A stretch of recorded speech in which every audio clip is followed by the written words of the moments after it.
Hey everybody, welcome back to Whiteboard Finance. My name is Marco and I'm here to help you master your money and build your wealth. In today's video, we're going to be talking about what money is, what are its characteristics, what are its functions, and what are some of the traits of money and how it's been used in the past, the present, and potentially the future. So I wanted to touch on this because we all work, pretty much a third of our lives to save money, invest money, spend it, give it away, do whatever we want to do with our money. But at the end of the day, what is this? This is just a piece of paper. It's got a guy's face on it, a building on the back. I can go to the store. I can maybe get like a $5 footlong at Subway. I don't know if they do that anymore. But what is this and how does this allow me to buy things? So let's talk about money and how it was used in the past. If you're an American or you're primarily used to using US dollars, that's pretty much all you've used your entire life. However, money is just a medium of exchange and it has three different functions. Money used to be salt, it used to be seashells, it used to be bartering of goods, it used to be pretty much anything that had these three characteristics. So without further ado, let's get into the three functions of money. Okay. The first one is that money is a store of value. Okay, so what does this mean? This means that if I go to work tonight and I make $100 and I get a $100 bill, this means that I don't necessarily need to spend that money right away because it's not going to rot. If I was paid in fish, I would only have a finite amount of time before that fish goes bad or before it rots. Okay. I can maybe freeze the fish, refrigerate the fish, but with money, it is a store of value that can be worth, what it's worth today, tomorrow, next week, potentially next year. So first, money is a store of value. It holds value over time. Number two is that money is a unit of account. Okay? So unit of account pretty much means this, okay? You can think of money as kind of like a measuring stick or kind of like an equalizer that gives everything value. So say, for example, I want to buy a car and a gentleman is selling a car on Craigslist or at the dealership or wherever you want to buy a car. And I go to that person and I say, oh, nice car. Here, I'll give you 20 iPhones for that car. Well, that person may not necessarily want to barter with 20 iPhones. He may not have a need for 20 iPhones, or he may not think that his car is worth 20 iPhones. He may think it's more. Maybe it's worth 23 iPhones. So money pretty much equalizes the playing field. So it's kind of like a yardstick to measure the amount of units that we need to purchase something, okay? So if the car is worth $20,000, I can take my $20,000 from my bank account and purchase that car, and that person can then use that $20,000 to do whatever they choose to do with it. Okay? So third, money is a medium, and this is, in my opinion, its most primary function, medium of exchange. So medium of exchange is pretty much what enables us to trade, to barter, to do commerce, okay? That's pretty much what money allows us to do.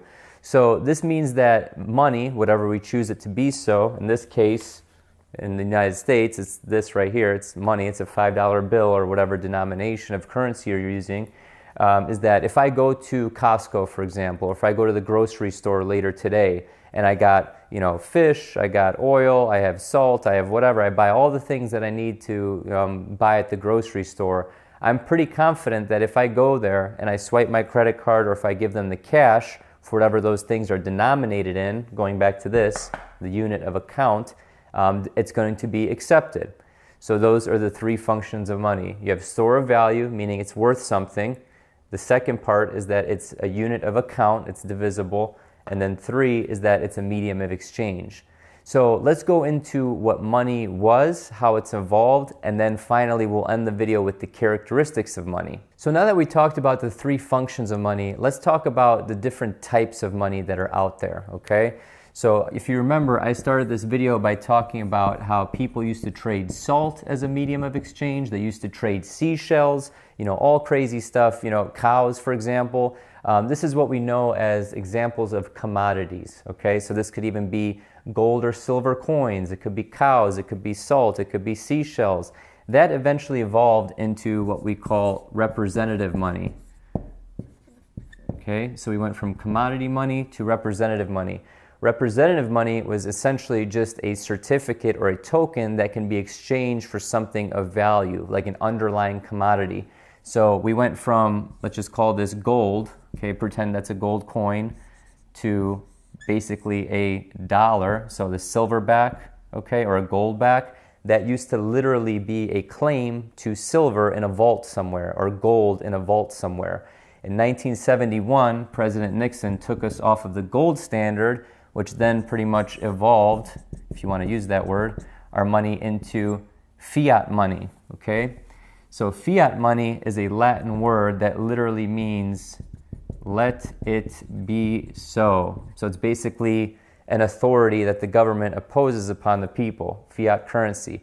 Fiat currency, as I mentioned before, every amount of dollar in circulation used to be backed by something, whether it was gold, silver, turtles, whatever. In 1971, Nixon did away with that and made this fiat to where it's basically just, hey, it's trust. Trust the government that this will be worth something. So literally, this piece of paper has value because the government says it does. And I don't want to go into politics, but that's pretty much the stage of money that we're at now. So now the most important part of this video is coming up, and we're going to go over 6 different characteristics of money. Okay, so the 6 different characteristics of money are pretty much the whole point of making this video. The functions are important, knowing what type of money we're dealing with is important, but these are the characteristics that really make money money. So the first one is what we call durability. So durability literally means, as you remember my example from earlier, say for example I'm paid in corn or fish, for example. Fish are not durable. Fish can rot, unless you put them in the freezer or refrigerator. This is not a durable item. So that's why gold and silver and precious metals became very popular forms of money.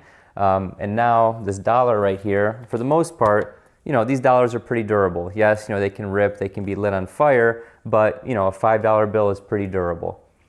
Secondly, portability. So if you want to use a cow as an example, people may use cows as medium of exchange. Cows are pretty durable, okay? However, they're not portable. You can't just, leave your house, go to the store, and kind of take your cow with you and say, hey, I want this cereal, this bread, and this salt and oil. Here's my cow in exchange, okay? It's not very portable. This isn't the Oregon Trail, okay? The third is divisibility. So how divisible is your money, okay? So back to the example of using a cow, you can take the cow. Yes, that's a cow. Moo. That's like a bird cow. That's disgusting. I'm sorry. I'm going to erase that. Terrible. So anyway, you can't just go to the grocery store and give, 1/6 of a cow. Okay, you can't just take its ear and give it to the person, right? So divisibility needs to be important. So that's why this currency, this fiat currency here, can be divisible. $100 bills, $20 bills, $10 bills, $5 bills, coins, etc., etc. Okay. Number 4 is uniformity. So going back to that earlier example, it's like let's just use a cow for example. There's big cows, little cows, medium-sized cows. These bills are always going to be the same size. They're uniform in shape, size, weight, things like that. It's very easy to transport and it's very uniform. Number 5, limited supply. So the reason why this is important is because if something is not in limited supply or it can be printed out of thin air, that means that it's susceptible to inflation. So limited supply means that, I can't just walk down the street and pick up a gold bar and say, oh, I have gold, here's my gold for a, Ferrari, for example.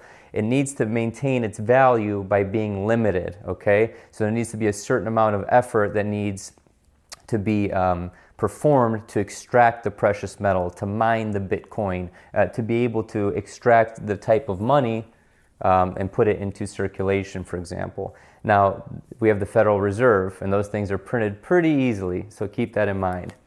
And then finally, the sixth characteristic of money is acceptability, okay? So this goes back to the example of basically, hey, if I go to the grocery store, if I go to Costco and I buy all my items and give them a dollar bill or whatever the money is, it's acceptable. So is it widely accepted? Does everyone recognize it? So I may go into a Ferrari dealership with 1 million cows, but that doesn't matter because they don't necessarily trade their goods, their Ferraris, in cows, okay? So that's the sixth characteristic of money. So I know this wasn't a video where I go into the 5 best bank accounts for 2020, you know. The point of these videos are to get you thinking a little bit more about, you know, what this actually is, you know, what it takes to obtain this, and that at the end of the day, money as we know it in terms of US dollars or fiat currency is just a game. You need to figure out how to acquire these pieces of paper because that's what we're dealing with right now. Now, I'm going to make this a 2-part series where I compare these characteristics of money to fiat currency, to Bitcoin, and also to gold. I think it's going to be a very interesting video, but it's going to be a long video, so I wanted to break this up into 2 parts. So I hope you guys learned something. If you have any friends or relatives that didn't know this, please share the video with them. And as always, check out my free investing guide below. It took a lot of time and effort to create that, and it's absolutely free. Thank you so much, everybody, and have a prosperous day.